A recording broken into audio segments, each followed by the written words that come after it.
Conseil des ministres ce matin au palais de la présidence de la République. Les travaux ont été présidés par le chef de l'État Ali Bongo Ondimba. Les questions de développement et les questions internationales ont dominé les assises qui ont vu la présence de tous les ministres présents sur le territoire national. Madame, Messieurs, merci de renouveler votre confiance à Gabon Télévision. Nous démarrons cette session principale d'information du soir sur Gabon Télévision avec cette actualité qui fait encore depuis ce matin le tour du monde. Vous le savez déjà, les chrétiens catholiques du Gabon ont rendu ce jour un hommage mérité à celui qui, 8 ans durant, a conduit la barque pontificale. Sur les images qui vont arriver depuis la régie, la messe d'action de grâce adressée à Dieu afin d'accompagner le Saint-Père pour son ministère, chapelet du ministère lumineux, prestation de chorale et adoration devant le Saint-Sacrement. Une messe, comme je vous le dis, en hommage au pape Benoît XVI qui a décidé de renoncer à sa fonction pour cause de maladie. Décision enregistrée à travers le monde depuis le 11 février dernier. Cet après-midi, dans son homélie, l'archevêque Basile Mvengon a tenu à souligner que le départ du pape n'influe en rien l'engagement que Benoît XVI aura eu envers son Église. Il a de ce fait demandé aux fidèles catholiques de mettre en pratique les dernières recommandations que le souverain pontife aura émises, à savoir l'expérimentation de la foi, de la charité, de l'amour et de la joie. Le cardinal Berton, 78 ans, actuel numéro 2 du Vatican, va se charger d'assurer l'intérim au sommet de l'Église catholique du monde. Dès mardi prochain, les cardinaux présents à Rome vont se réunir en congrégation pour finalement annoncer la date officielle du début du conclave qui débouchera sur l'élection du nouveau chef de l'Église catholique du monde. Sur un tout autre plan, je vous l'annonçais en titre, tenu ce jour du Conseil des ministres, les assises du palais présidentiel étaient présidées, comme à l'accoutumée, par le président de la République, chef de l'État, son Excellence Ali Bongo Ondimba. Un tour de table axé sur les questions de développement de notre pays. Lambert Mpori, Cédric Aleka, bienvenue Miko, presse présidentielle. Jeudi 28 février 2012, le Conseil des ministres tient ses assises. Aujourd'hui, comme à l'accoutumée, la séance hebdomadaire est dirigée par le président de la République. Les travaux du palais présidentiel se tiennent au lendemain de la remise officielle du rapport de la Commission sur la biométrie. Une étape décisive vers l'introduction de cette nouvelle donne dans le système électoral. Dans un contexte d'actualité internationale marqué par la démission du pape Benoît XVI, le Conseil des ministres devrait également se pencher sur des questions de développement. Le président de la République a visité mercredi plusieurs chantiers en exécution dans la capitale gabonaise.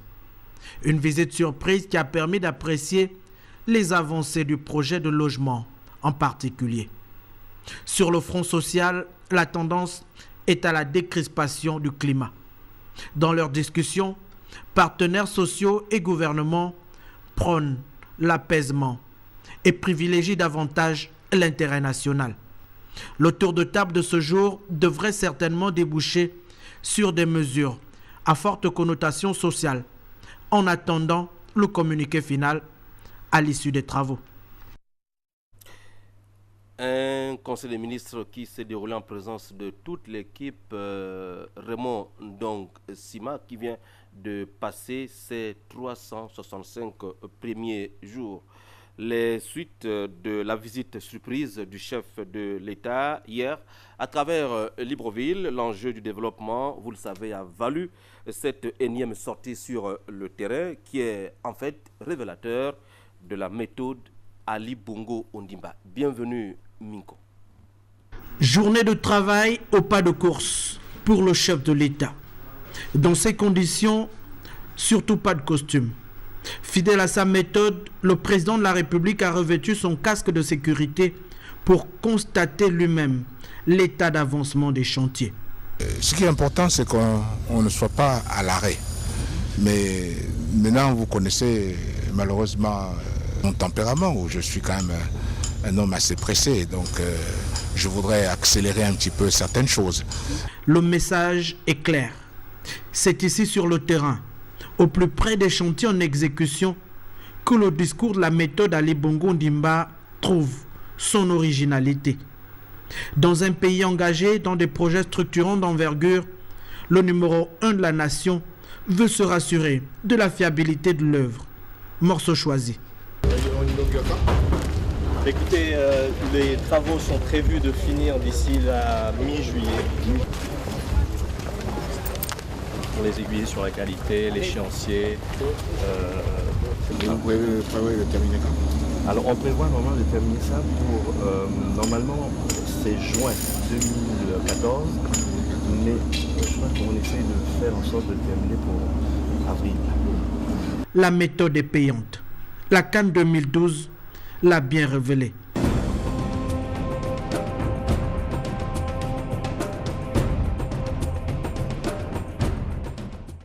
Le logement, la santé, l'éducation, l'eau et l'électricité pour le bien-être des populations, le processus de développement est en branle au Gabon. Le schéma directeur national d'infrastructure dévoile progressivement ses contours, même si la vitesse d'exécution n'est pas encore la bonne dans tous les secteurs. Je ne pose aucune épée de Damoclès sur la tête de qui que ce soit. Il est normal que je vienne constater par moi-même la progression d'un certain nombre de chantiers qui sont importants pour la population.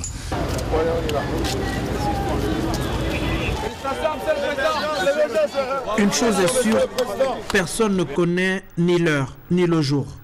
Lui seul a le secret de ces visites surprises, car la méthode Ali Bongo Ondimba ne se contente pas des rapports d'experts ou du gouvernement. C'est de la réelle politique, la politique réaliste.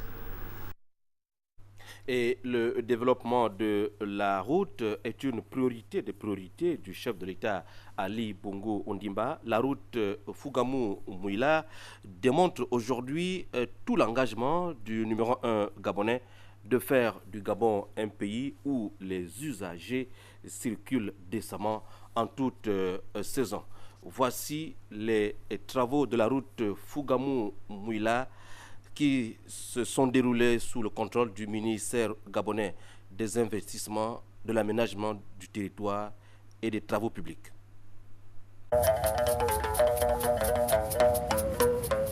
Les travaux d'aménagement de cette belle route Fougamou-Mouila ont été réalisés dans les délais et ont coûté la somme de 86 milliards de francs CFA. Je rappelle que le linéaire de cette route est de 105 km si l'on compte également la traversée et le contournement de Fougamou. Ce sont des travaux qui ont une période de garantie de 2 ans pendant lesquels l'entreprise est tenue d'entretenir la route. Il faut également signaler que c'est des travaux qui ont été réalisés sans contentieux et sans avenant. Donc pour une première fois, nous pouvons nous estimer heureux d'avoir mené jusqu'à son terme ce grand projet qui est donc la route Fougamou-Mouila.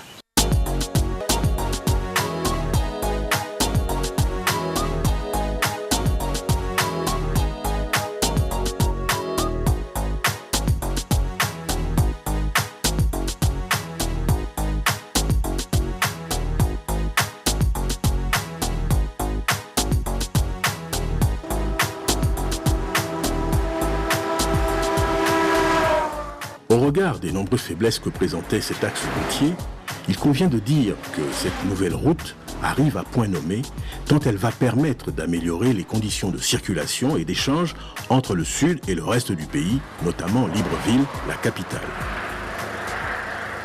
La route Fougamou-Mouila, avec son prolongement sur Ndendé et Doussala, est un corridor de peuplement le long duquel les populations se sont installées.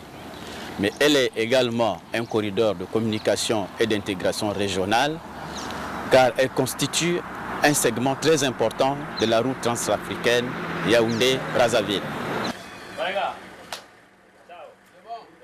En outre, elle impacte à la baisse les temps de voyage, en améliore les conditions, bonifie la durée de vie des véhicules et leur épargne les immobilisations imputables aux pluies, tout comme leurs conséquences en avarie sur l'acheminement des produits agricoles et autres denrées périssables. Voilà, l'intégralité de ce magazine vous sera proposée dans nos programmes du soir. Autre chantier cher au président de la République, le logement, et à cet effet, le programme de construction de 3800 logements sur l'ensemble du territoire national lancé par la Société nationale immobilière, la SNI, est effectif sur quelques sites choisis. Ce matin, nos reporters ont fait le constat de l'avancement des travaux sur le site d'Unkok. Serge Nzengi Mabila et Cyril Bertrand Ngaliko étaient aux côtés des responsables de la SNI. Sur ce site dénommé Opus One d'Unkok est prévue la construction de 930 logements, dont des bâtiments R+1 et des villas MB 4B, 3 et 2. Ici, la phase de terrassement et des fouilles a déjà démarré et les quelques 8 entreprises nationales commises à la tâche sont à pied d'œuvre pour la réalisation de ce vaste projet de logement pour tous, cher aux plus hautes autorités du pays. Un peu plus loin, on peut voir des soubassements de quelques villas sorties de terre et bien sûr suivre quelques explications de ce qu'il y a à faire. Actuellement, les bâtiments sont en train de sortir de sous terre. Donc comme vous le voyez là, à ma gauche. Donc là, on a déjà fait tout ce qui était fouillis, tout ce qu'on aurait en fondation. Et actuellement, on est en train de couler les chaînages. On a démarré la partie fouille de la première partie. La partie fouille, c'est-à-dire qu'en fait, on creuse, on se met au niveau des fondations. Là, on est aux alentours de 50, parfois on descend un petit peu en dessous, ça dépend. D'accord ? Sans rentrer dans le détail, une fois qu'on a fait cette partie implantation, on fait les fouilles, on fait les bétons de propreté. Et en gros, on va dire que les premières long greens seront sorties dans 15 jours à peu près. Et après, là, on va commencer à monter très rapidement les villas. Les délais d'exécution des travaux s'imposent. L'aménagement des voiries est bien visible avec toute la sécurité sanitaire nécessaire. Ici, au niveau des bureaux, il y a des trousses, d'infirmiers qui sont disponibles. Il y a des gens qui sont formés au premier secours. Bon, là, vous êtes venus, mais normalement, je devais porter un brassard pour pouvoir identifier les personnes qui sont formées. Des logements aux commodités modernes qui ne peuvent peut-être pas être à la portée de tous les Gabonais. Existe-t-il des parcelles viabilisées pour un Gabonais de faible revenu pour construire? Bien sûr, non, nous avons prévu dans le cadre de ce programme-là, le programme général, il y a des parcelles du côté, si vous allez à Ngonje, à Envorbam, il y a une parcelle de 14 hectares. 14 hectares, les travaux sont en cours. Nous allons dégager à peu près 500 parcelles et ces parcelles sont destinées à la vente. Nous avons une deuxième parcelle qui, elle, fait 70 hectares. Nous allons dégager 70 parcelles qui seront vendues, donc c'est des parcelles à bâtir. Ces travaux de construction de logements sur l'ensemble du territoire national par la SNI se font au fur et à mesure dans les provinces. En ce qui concerne les modalités d'acquisition des parcelles viabilisées, il suffit tout simplement de se rapprocher de la Société nationale immobilière. Ainsi s'achève cette longue session d'information sur Gabon télévisé coordonnée par Ludovic Kavou et Ahmed Mouyaka sous la supervision de Emmanuel Bekoui. Merci de m'avoir regardé. À très bientôt sur Gabon télévisé.